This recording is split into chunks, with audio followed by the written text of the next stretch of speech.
I want to say hello. I'm Barb Gottlieb. I'm the National Director for Environment and Health at Physicians for Social Responsibility. And I've been asked to talk about the health implications of compressor stations. Here we go. We're juggling two computers here. Don't even ask why, but I'll be assisted by my delightful daughter, Miranda. You've already heard some intimations that compressor stations bring with them risks to health and to life.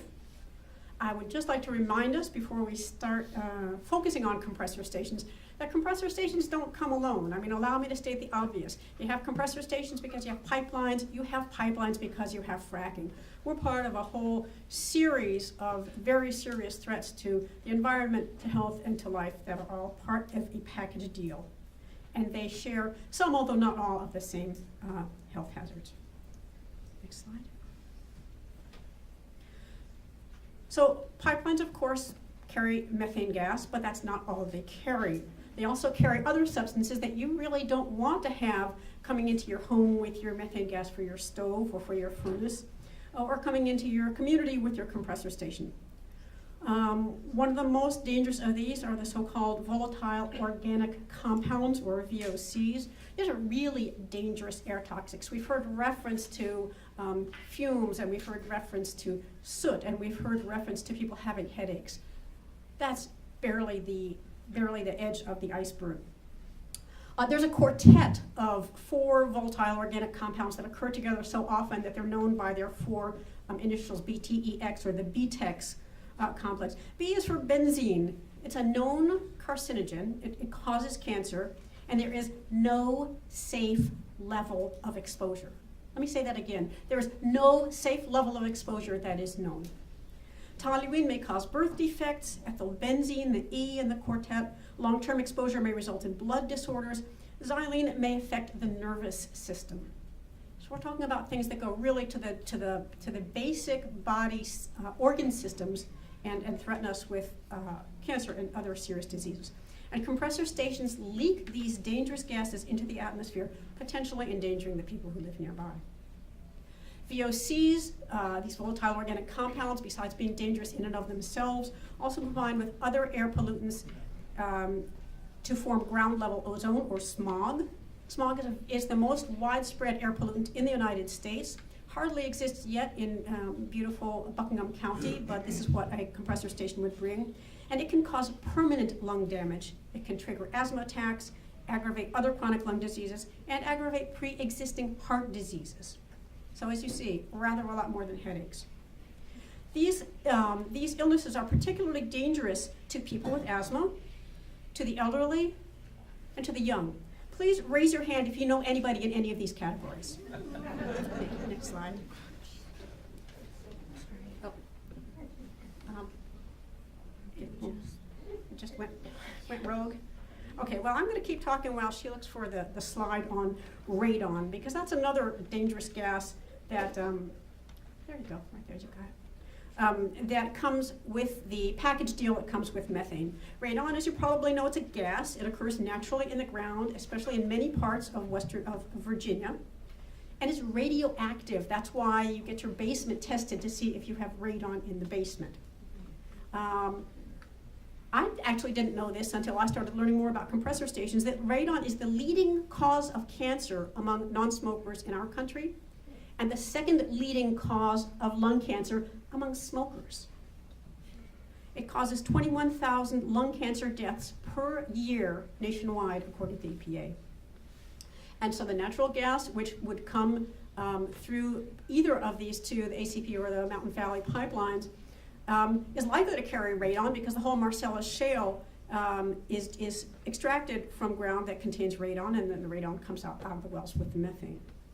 Fortunately, radon, which is a radioactive material, breaks down or decays fairly rapidly within a matter of days. Unfortunately, as it decays, it breaks down into other radioactive substances, including radioactive forms of polonium and lead. And these have much, much longer, what we call half-lives, of 22 years and 138 days, respectively. These radioactive substances accumulate along the interiors of pipelines, in the sludge that accumulates in tank bottoms, gas and oil separators, and in other, as they say, pieces of natural gas infrastructure. Of course, that also includes compressor stations. Next slide, please. Another air pollutant associated with compressor stations is particulate matter. A couple of our speakers have referred to this. Particulates are little tiny particles that are either solid or liquid, and it's not any particular chemical substance. Rather, they are characterized on the basis of their size. The larger particles are known as PM, or particulate matter 10, because they're 10 millimicrons across. And look at the picture. They're shown as the blue beads in the picture, where they're compared on that shaft to the size of a human hair. Pretty small, right? Okay, look a little bit closer. On the blue dots are the red dots. They represent PM, or particulate matter 2.5 millimicrons. They're microscopic, not visible to the human eye. These particulates, like the VOCs, escape from the compressor stations. They absorb other airborne chemicals. We breathe them in. They go down into our lungs. And the larger particles, the PM10, the blue dots, the blue dots can get trapped by your nose or in your upper respiratory system. The tiny dots, the PM 2.5, are so small that they can go down through your lungs, cross the blood barrier, and be circulated in your blood throughout your entire body. That's why they're so dangerous. Inhaling PM 2.5, and there's a lot of research on PM because it also is emitted, for example, from auto exhaust. It's found around highways and so on. Can cause decreased lung function, aggravate asthma, cause non-fatal heart attacks, and contribute to high blood pressure. Again, a lot of the really common, serious threats to health we have throughout our country that compressor stations would be adding to. Long-term repeated exposures increase the risk of cardiovascular disease and death. Next slide. Thanks. Children and pregnant women are particularly sensitive to particulates. Children, because their lungs are developing and growing. They breathe at a faster rate than grown-ups. We love to have them playing outdoors, or at least we thought we did. That's where they're more exposed to this air. Asthmatic children are particularly vulnerable, and you probably know that childhood asthma in this country is now at epidemic rates. So this, again, a major concern if you live near compressor stations. High levels of particulate pollution also cause health effects in pregnant women, where it is associated with low birth weight and preterm births. Easy terms to say, preterm birth is the #1 cause of infant death in this country. Next slide. As I said, we're focusing on compressor stations, but you don't get compressor stations without pipelines. You don't get pipelines without fracking. And this is what fracking looks like. It's heavy industrial activity. It requires, like the pipelines do, lots of land clearing, heavy truck traffic, diesel engines, noise, pollution, and so on. That's what's happening in your neighboring state of West Virginia. Just a reminder. Let's move on. Finally, I want to talk just a little bit about methane itself. This is the companies would say this is the good stuff. It's a greenhouse gas, one of those gases like carbon dioxide that trap the sun's heat in the atmosphere. That's what causes climate change. It's that straightforward. And climate change, as I will just remind us very briefly in another minute, makes us sick.